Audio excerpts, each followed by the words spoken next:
Friends अंधार राति जदि आपण कौन जीवजंतु उपर लाइट पकेबे तो सेमानकर आखि चमकुथिबार देखिबाकू पाइबे। ताहा गाई कुकुड़ा जेकोसी भी जंतु होता ना कहीं राति सेमानक आखि उपर लाइट पड़ले ताहा आमको चमकुथिबार देखिबाकू मिले। आउ किछि लोक ताहा देखि राति डरी मध्यम जाइथांती। तेबे कौन आपण जानती ये जीवजंतु मानक आखि राति कहीं चमके? चलतु कारणटी को जानि नबा।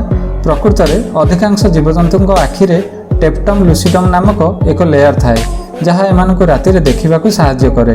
आउ जेतेबेले भी आ उपरे लाइट पड़े ताहा रेटिना थ्रू से ही लाइट को रिफ्लेक्ट करे जहाँ बिल्कुल काच आईना भली काम करिथाए।